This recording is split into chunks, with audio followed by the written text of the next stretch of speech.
Good morning दोस्तों, आज मैं आप सबके लिए लेके आया हूँ क्लास 10th साइंस केमिस्ट्री के पहले चैप्टर के डिकम्पोजिशन रिएक्शन के वे सभी क्वेश्चन जो बोर्ड में पूछे जा रहे हैं और जो बोर्ड में पूछे गए हैं और पूछे जाते हैं।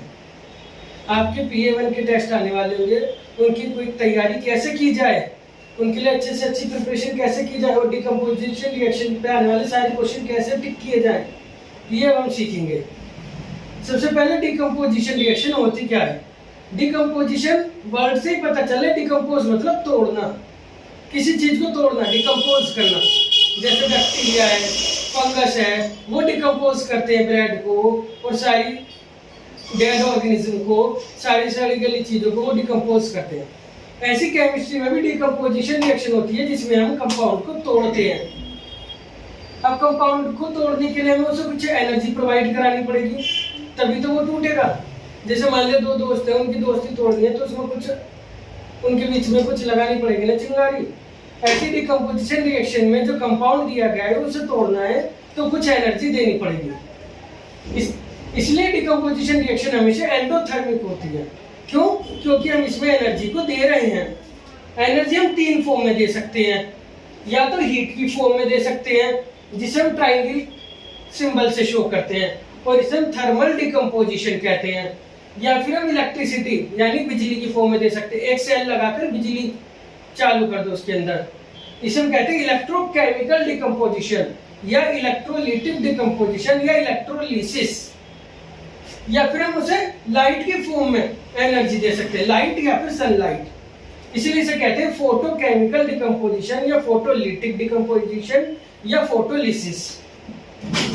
ठीक है। फोटो का मतलब आपको पता होगी फिजिक्स में, फोटो मतलब फोटोन्स वर्ड सा है जिसका मतलब होता है लाइट। इसलिए यहाँ पे हम इसे फोटोकेमिकल डिकम्पोजिशन कह रहे हैं। तो डिकम्पोजिशन रिएक्शन के तीन टाइप हो गए हैं, थर्मल डिकम्पोजिशन, इलेक्ट्रोकेमिकल डिकम्पोजिशन और फोटोकेमिकल डिकम्पोजिशन। डिकम्पोजिशन समझ गए, किसी भी चीज को तोड़ना, यानी हम यहाँ पे एक कंपाउंड को तोड़कर एक से ज्यादा प्रोडक्ट बनाएंगे।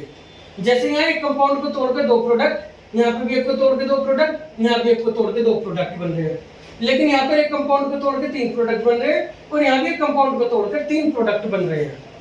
एक को तोड़कर एक से ज्यादा पार्ट में डिवाइड करना है, उसे तोड़ना है, उसे एनर्जी प्रोवाइड कराकर। ठीक है। तो पेपर में क्वेश्चन कई बार आ जाता है डिकम्पोजिशन रिएक्शन किसे कहते हैं, इसलिए लिख देना when by providing energy in form of heat, light और electricity we break down any compound any reactant into two or more product is called decomposition reaction. This is three types: thermal, electrochemical, photolytic. Thermal में हम heat दे रहे हैं, electrochemical में electricity दे रहे हैं और photolytic में हम उसे लाइट दे रहे हैं। और दूसरा क्वेश्चन कई बार आ जाता है, क्या डिकम्पोजिशन रिएक्शन हमेशा एंडोथर्मिक होती है? हाँ जी, डिकम्पोजिशन हमेशा एंडोथर्मिक है क्योंकि हम इसमें हीट दे रहे हैं।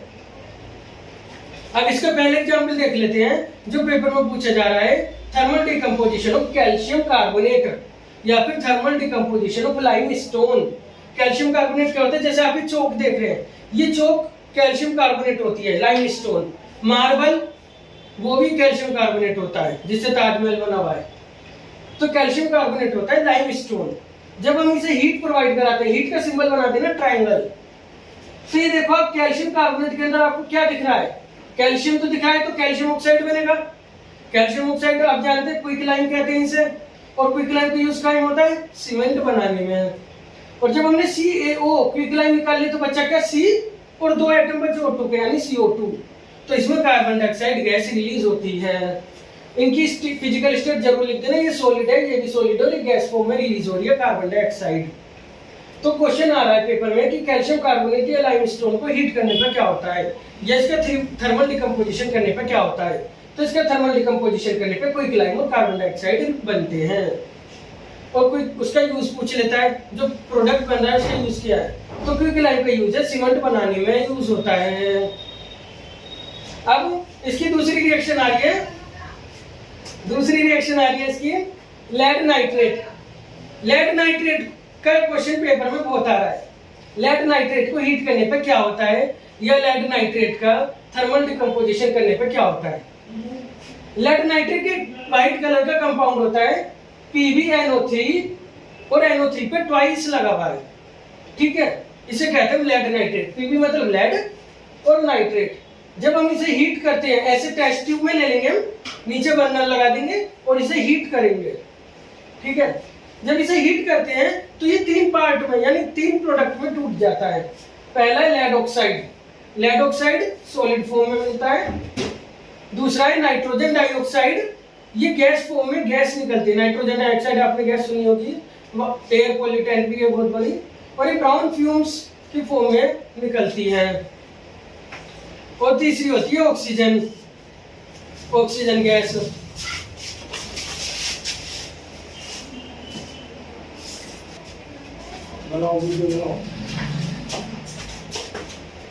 तो हम देख रहे थे लेड नाइट्रेट का थर्मल डिकम्पोजिशन, हीट प्रोवाइड कराने पर लेड ऑक्साइड बन रहा है। लेड नाइट्रेट खुद व्हाइट कलर का था, पता कैसे चलेगा थर्मल डिकम्पोजिशन हुआ? एक तो ब्राउन कलर की फ्यूम्स निकलेंगी। ये जो ऊपर का एरो दिखाया है, ये इसका मतलब है गैस रिलीज हो रही है।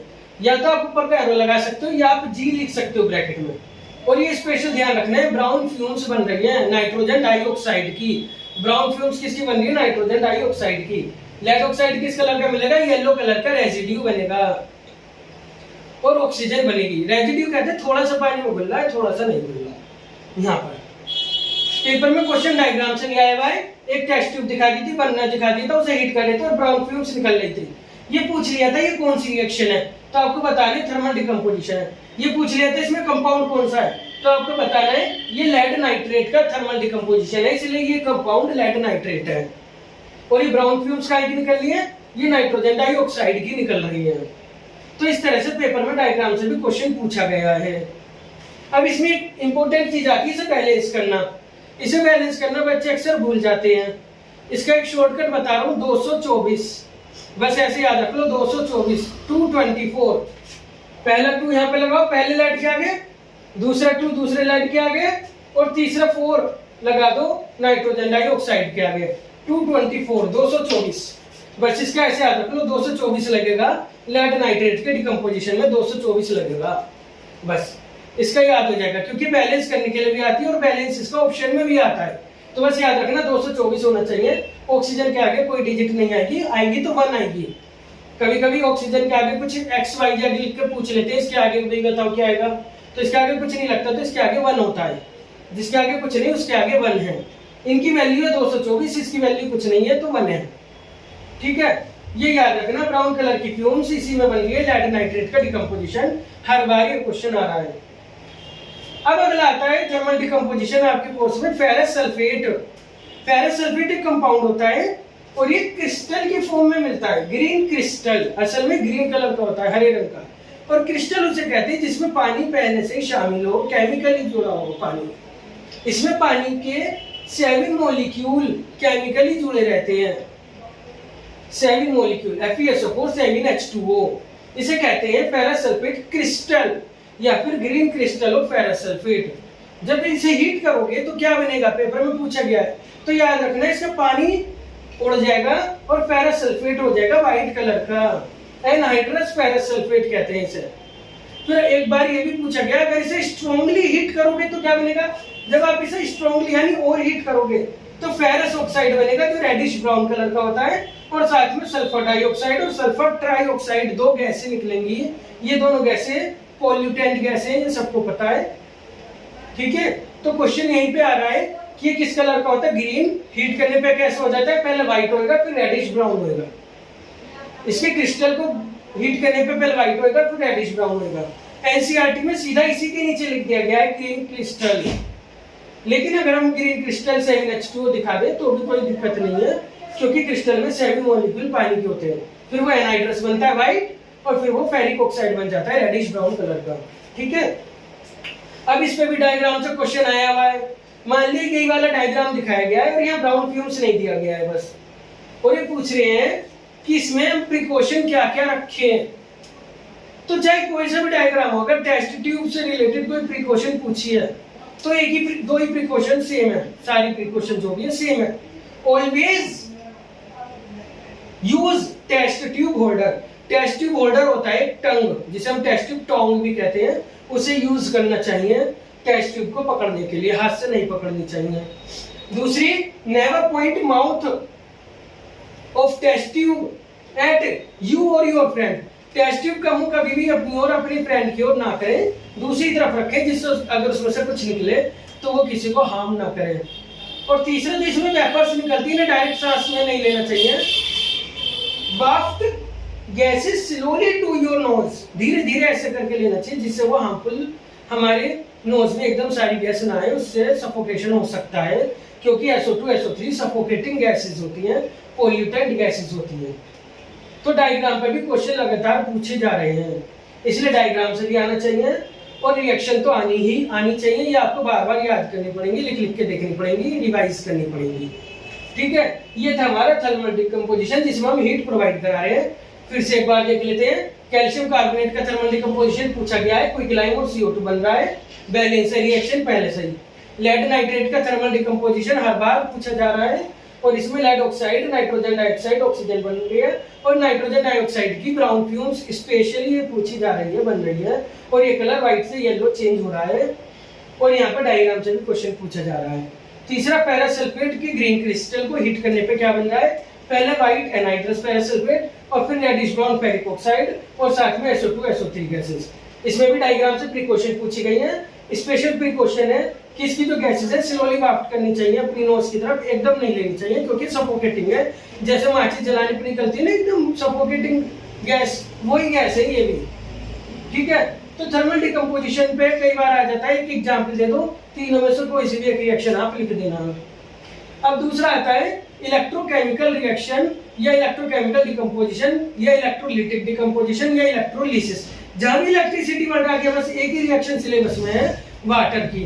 जब वाटर में आप इलेक्ट्रिसिटी प्रोवाइड कराते हो तो क्या होता है, तो वाटर में इलेक्ट्रिसिटी प्रोवाइड, अगर हम इसका एक मैंने एक्सपेरिमेंट अपनी चैनल पर भी डाला है, आप देख सकते हैं। इसमें सिंपल होता है, किसी भी बर्तन में पानी ले लो, उसमें 2 पेंसिल लगा दो दोनों तरफ से छिली हुई और उन्हें सेल से जोड़ दो, तो आप देखोगे बुलबुले निकलेंगे। उनमें से एक में हाइड्रोजन के बुलबुले निकल रहे होंगे, दूसरी पेंसिल से ऑक्सीजन के बुलबुले निकल रहे होंगे। वो पता कैसे लगेगी कौन सा हाइड्रोजन ऑक्सीजन है, वो अभी हम देखते हैं। तो ये वाटर की रिएक्शन होती है H2O, लिक्विड फॉर्म में तो L लिख देना, इलेक्ट्रिक करंट जरूर लिखना क्योंकि हम एनर्जी किस फॉर्म में दे रहे हैं, इलेक्ट्रिक करंट की फॉर्म में दे रहे हैं। और H2O2 हाइड्रोजन और ऑक्सीजन रिलीज हो रही है। अब पहले बैलेंस कर लो, ये 2 है, 2 है, यहाँ पे ऑक्सीजन 2 है, यहाँ पे 1 है, तो 2 लगा दो। अभी हम 2 लगाने से हाइड्रोजन 4 हो गई, तो यहाँ भी 2 लगा दो। ठीक है, तो ये रिएक्शन हमारी बैलेंस हो गई। अब इसमें पहला क्वेश्चन तो ये पूछा जा रहा है कि एक गैस डबल बन रही है दूसरी से, वो कौन सी है, वो कैथोड पे बन रही है या एनोड पे बन रही है, और जो डबल बन रही है वो डबल क्यों बन रही है। 3 क्वेश्चन लगातार पूछे जा रहे हैं। तो अभी देखो यहाँ पे 2 प्रोडक्ट बने, हाइड्रोजन और ऑक्सीजन। हाइड्रोजन के कितने मॉलिक्यूल बन रहे हैं, 2। ऑक्सीजन का कितना मॉलिक्यूल है, 1, क्योंकि इसके आगे कुछ नहीं लिखा है। तो अभी हमने देखा जिसके आगे कुछ नहीं लिखा है 1 मॉलिक्यूल है, इसके 2 मॉलिक्यूल, इसका 1 मॉलिक्यूल, यानी डबल बन रही है ना। क्लियरली दिख रहा है, तो बस ये लिखना है because in their reaction H2 O2 = 1, so amount या फिर volume of H2 is double then O2। Okay, कभी कभी पूछ लेते हैं कैथोड पे डबल क्यों बन रही है, क्योंकि हाइड्रोजन कैथोड पे बन रही है वो डबल है, तो कैथोड वाली गैस डबल है एनोड से। अब याद कैसे रखें कि भाई कैथोड पे हाइड्रोजन बन रही है, एनोड पे ऑक्सीजन बन रही है। पाव तो सब खाते हो, पाव भाजी का पाव, इसमें 3 लेटर है PAO, बस इसे से याद रख लो। P मतलब पॉजिटिव, A मतलब एनोड, O मतलब ऑक्सीजन, यानी एनोड पॉजिटिव है और उसको ऑक्सीजन निकल रही है। तो आप कैसे पहचानोगे एनोड कौन सा है, जो प्लस से जुड़ा हुआ है वो एनोड है, जो माइनस से जुड़ा हुआ है वो कैथोड है। इसका डायग्राम पे भी क्वेश्चन आ रहा है इस तरह से। और इसमें क्या करते हैं, ऑक्सीजन वाला लेवल कम दिखा देते हैं और हाइड्रोजन वाला लेवल ज्यादा दिखा देते हैं और पूछ लेते हैं ऑक्सीजन का है हाइड्रोजन का है। जो प्लस से जुड़ा हुआ है वही ऑक्सीजन है और जो कम है वो ऑक्सीजन है, जो माइनस से जुड़ा हुआ है वो हाइड्रोजन है और जो ज्यादा है वही हाइड्रोजन है। दोनों तरह से पहचान सकते हो, जो पॉजिटिव है इसे एनोड कह रहे हैं, जो नेगेटिव है इसे कैथोड कह रहे हैं।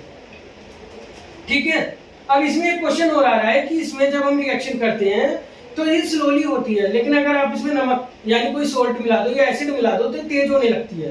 तो एसिड क्यों मिला रहे हैं, सल्फ्यूरिक एसिड, हाइड्रोक्लोरिक एसिड या फिर NaCl हम क्यों मिला रहे हैं। तो we add some drops of acid और सॉल्ट इन दिस रिएक्शन। क्यों, क्योंकि जो प्योर वाटर है वो इलेक्ट्रिसिटी का पुअर कंडक्टर है, उसमें इतना ही नहीं होते कि इलेक्ट्रिसिटी बढ़िया से प्रोवाइड हो जाए, बढ़िया से फ्लो हो जाए, तो हम उसमें NaCl या HCl या H2SO4 एसिड या सोल्ट डाल देते हैं और उससे फ्री आयंस मिल जाते हैं, और फ्री आयंस क्या करते हैं, इलेक्ट्रिसिटी को फ्लो करा देते हैं। तो because pure water is poor conductor of electricity while acid provide free ions to conduct electricity, और एसिड क्या करता है, फ्री आयंस प्रोवाइड करा देता है। तो ये तीनों ही क्वेश्चन इसमें पूछे जा रहे हैं, डायग्राम भी पूछा जा रहा है, रिएक्शन भी लिखवाई जा रही है। इसे आप कर लेना। वाटर दो मॉलिक्यूल हाइड्रोजन के बन रहे हैं, एक मॉलिक्यूल ऑक्सीजन का बन रहा है, इसलिए ये इसकी डबल है। पावर से याद रखो, एनोड ऑक्सीजन बना रहा है और कैथोड हाइड्रोजन बना रहा है। एसिड इसलिए डाल ले क्योंकि इलेक्ट्रिसिटी कंडक्ट हो जाए, प्योर वाटर इलेक्ट्रिसिटी का पुअर कंडक्टर है। दो हो गई थर्मल और इलेक्ट्रोलिटिक। अब तीसरी और आखिरी है फोटोकेमिकल डिकम्पोजिशन या फोटोलिटिक या फोटोलिसिस। फोटो से ही पता चल रहा है लाइट देनी, अब लाइट दो या सनलाइट दो एक ही बात है। इसमें कौन सी रिएक्शन होती है, दो कंपाउंड याद रखो, AgCl AgBr, दोनों ही AgCl व्हाइट कलर का है, AgBr येलो कलर का है।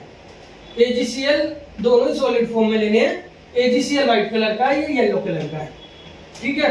जब इसे सनलाइट में रखते हैं तो ये सिल्वर अलग हो जाता है, क्लोरीन अलग, या फिर सिल्वर अलग हो जाएगा, ब्रोमीन अलग।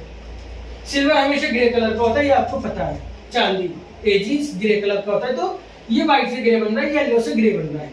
बैलेंस कर लो, यहाँ पे दो क्लोरीन है, यहाँ एक ही क्लोरीन है, तो 2 लगा दो।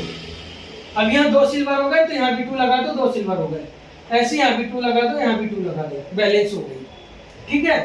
अब इसमें क्वेश्चन क्या पूछे जा रहे हैं, एक तो डायग्राम से पूछा जा रहा है कि एक डिश रखी है, कुछ कटोरी मतलब, इसमें कुछ भरा हुआ है और सनलाइट में रखा है और इसका कलर चेंज हो गया है व्हाइट से ग्रे, बताओ इसमें क्या रखा था। तो भैया इसमें AgCl रखा था, क्योंकि ये photolytic decomposition of silver chloride है, उसी में ही व्हाइट से ग्रे हो रहा है। या फिर कह देगा उसमें येलो से ग्रे हो गया, तो क्या रखा था भैया, इसमें AgBr रखा था, क्योंकि AgBr ही येलो से ग्रे होता है, जब AgBr टूट के Ag बनता है। तो इस तरह से कलर चेंज पहले से ही बता देगा और पूछ लेगा कौन सी रिएक्शन है, लिख के दिखाओ। ये फोटोलिटिक डिकम्पोजिशन है, व्हाइट से ग्रे कहेगा तो AgCl का, येलो से ग्रे कहेगा तो AgBr का, ठीक है। डायरेक्ट भी दे देता है, कई बार कि हमने एक चाइना डिश ली और उसमें सिल्वर क्लोराइड रखा है या सिल्वर ब्रोमाइड रखा है, वो सनलाइट में रख दिया, बताओ क्या होगा। तो ये रिएक्शन दे देना, सिल्वर और क्लोरीन में टूट जाएगा, या ये सिल्वर और ब्रोमीन में टूट जाएगा, ठीक है। अब इसमें और क्या पूछा जा रहा है, इसका एक यूज बता दो इस रिएक्शन का। ब्लैक एंड व्हाइट फोटोग्राफी में यूज होता है, जो पहले चलती थी, जिसमें नेगेटिव बना के फिर फोटो बनाई जाती थी पुराने जमाने में, तो ब्लैक एंड व्हाइट फोटोग्राफी में इसका यूज होता है। एक क्वेश्चन इसमें पूछता है कि AgCl AgBr जो लैब में रखे जाते हैं, तो वो ब्लैक कलर की बोतल में क्यों रखे जाते हैं, या फिर ओपेक बोतल में क्यों रखे जाते हैं। तो इसका सीधा सा रीजन है, अगर बोतल व्हाइट या ट्रांसपेरेंट होगी तो सनलाइट चली जाएगी और वो कंपाउंड टूट जाएगा AgCl या AgBr में, इसलिए हम उसे बचाने के लिए ब्लैक कलर की बोतल में रखते हैं, बस यही लिखना है। AgCl and AgBr are kept in black colour बोतल to protect it from sunlight, sunlight से बचाने के लिए। So it do not break down, ताकि ये ब्रेक डाउन ना हो, ताकि टूटे ना, ठीक है। यही क्वेश्चन पेपर में आ रहे हैं घुमा फिरा के, इसी तरह से आ रहे हैं जैसे बताए। बस आपको ये रिएक्शन रिवाइज करनी है, 1 2 3 4 5 6 रिएक्शन आपको डिकम्पोजिशन की याद करनी है, इनसे जुड़े हुए पॉइंट याद करने हैं। इसमें स्पेशल है ब्राउन फ्यूम्स, इसमें स्पेशल है ग्रीन क्रिस्टल का रेडिश ब्राउन में चेंज होना, और ये डायग्राम।